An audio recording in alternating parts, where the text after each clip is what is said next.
Hello. So fast fashion isn't free.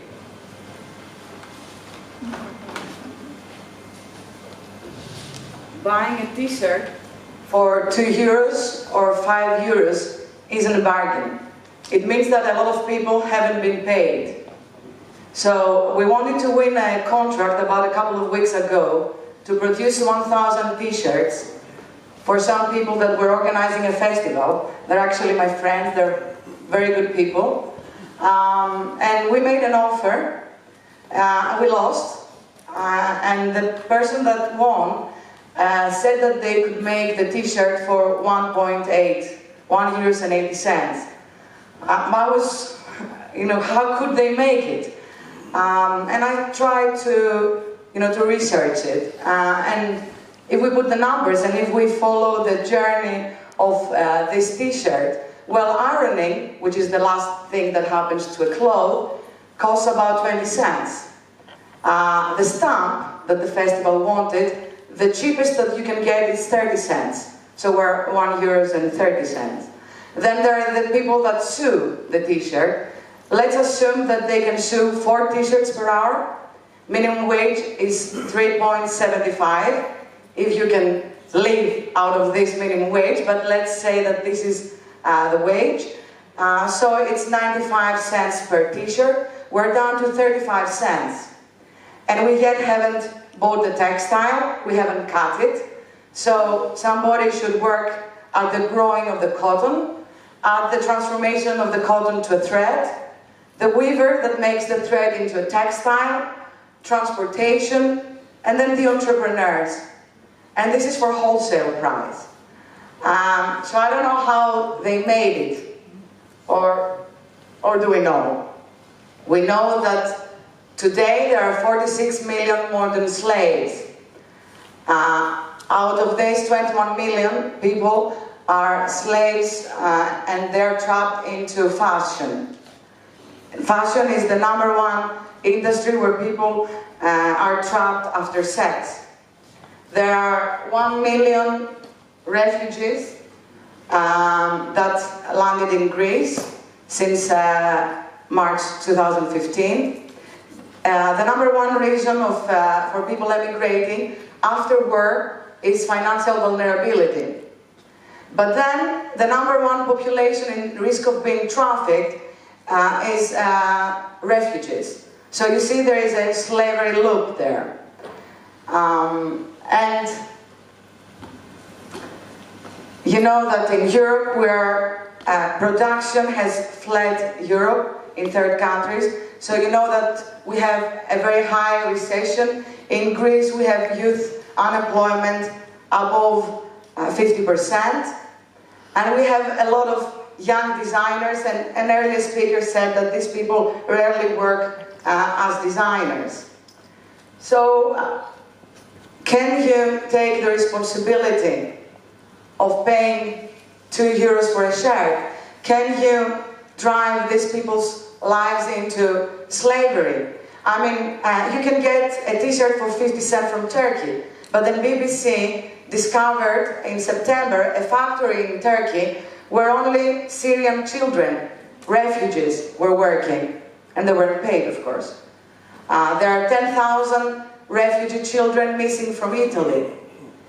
So there are also factories, and in Greece as well, to my surprise, there is a space, a workshop with sewing machines where colored people live there, and they actually live there. They eat there, they sleep there, they work there. They're not paid. So yes, you can get a t-shirt for €1.80. And again, I'm saying that these people that made this decision are good people. They wouldn't make it if they knew exactly what they were choosing. So in SOFFA, Social Fashion Factory, we decided to make a change.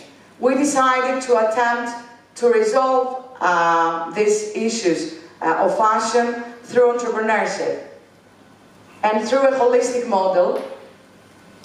So we provide for the livelihoods of refugees and survivors, victims of human trafficking. We offer training as fashion technicians to these populations. and then the prospect of being employed into SOFFA. We're proudly hiding the faces of half of our workforce as they are under protection. We offer education and training into micro-entrepreneurs to unemployed Greek designers and around the globe with our international worldwide partners. At the moment we are training 136 start-uppers. We're training them and supporting them on how to be socially inclusive and environmentally sustainable fashion entrepreneurs. Our training program, we provide employment to these populations. Our processes, naturally, we are producing only from sustainable textiles. You probably all know that, that fashion is also the second biggest polluter after oil.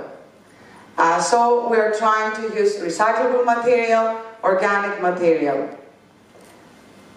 Within SOFFA premises, we're also launching the revive of the iconic Zeta sneaker. Zeta was the sneaker of Greece. It was a Greek label that was the leader in the Balkan area until mid-90s. And we're reviving this, this brand with textiles made only from sustainable materials, so there is no animal being killed. So what looks like leather is from microfiber. The cotton is organic cotton from Greece. We're also fashion revolution in Greece. I don't know if you're aware of the global movement of fashion revolution. How many among you know about fashion revolution? Okay, that's very good, but then again, you're not a normal crowd. In 24th of April 2013, Rana Plaza factory collapsed in Bangladesh, causing the injury and the death of thousands of people.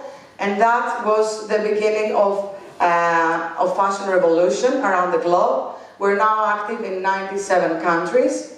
And we started in Greece from the same country here together with Ursula and Karen. So right now we're in the stage that we're creating our legal entity, and we're inviting all of you to be founding members in our cooperativa and join forces with us in spreading the word of transparency. This is the message of Fashion Revolution. What we're asking is transparency in the supply chain, so then NGOs can go and test whether a child has been working, whether people are being paid. We did an experiment. We tried to produce a t-shirt for €2. And so we got this offer, this guy that knew how to make a t-shirt for €2 from our own textile. And then yesterday we told him that we need to go and visit the premises where he creates that. And maybe also our customers, that we have one of our customers is Social Fabric from Zurich. As we produce for other brands, we produce for designers, so we can also provide the designing, we choose the materials, and we do the actual production of your collections. So we told them that the customer from Switzerland may also join us to test, to see, the premises and meet the people that work there. And he was like, no, I cannot work with you. He was very offended. He said that if I share this with my other colleagues, they will all laugh at you, because this is not a thing that you do. And I was like, okay, and what's the problem with me coming with you in your... And why do you care, he said. Why do you care if children work? Why do you care if there is black labor or not? This person is providing an invoice, I'm giving an invoice, we're paying VAT, so everything is... And I'm like, I'm not the government, I don't It's not my primary concern, taxation, but my primary concern is whether people are being paid for their job and what is happening under my name. So obviously this is common practice all over the world, and obviously we need to make something, so we need to share the word. With Fashion Revolution, we do events. Last week, in the end of April, we did events around Greece in Alexandroupoli, in Thessaloniki, in Lesbos, Mytilene, and of course in Athens. They took place here in Technopolis. We did children workshops. We did performances. This took place in Alexandroupoli. It was a live performance in the streets, where one of the girls was dressed in white so that people could write on her body their messages about fast fashion. We do upcycling workshops. Now about Social Fashion Factory. So it's a startup, it's a social enterprise. We're working on that since November 2015, where we won a sponsorship to go to Web Summit. We've been shortlisted at the School Impact Award at the University of Said, and they said that they were impressed by the depth and understanding with which we have thought about the issue from the perspective of beneficiaries. We went to Skoll World Forum. What is important to us is what Angelina said, and she only lately looked me in the eyes. Her child was around playing, and she said that now she knows something to do. She's found a job, and she feels respect for herself. But still, it's been 10 years that she's in Greece, away from her family. It's been 3 years that she's been saved from her slaves, and she still cannot go back to her country to meet her parents. She said that they talk on the phone and that one day she will go. And I believe that she's very ashamed to do so. So we can all continue exactly as we did, so we can all go on and feel happy for having got a bargain for €2 or €5 t-shirt, or we can choose, or we can change our behavior. Thank you.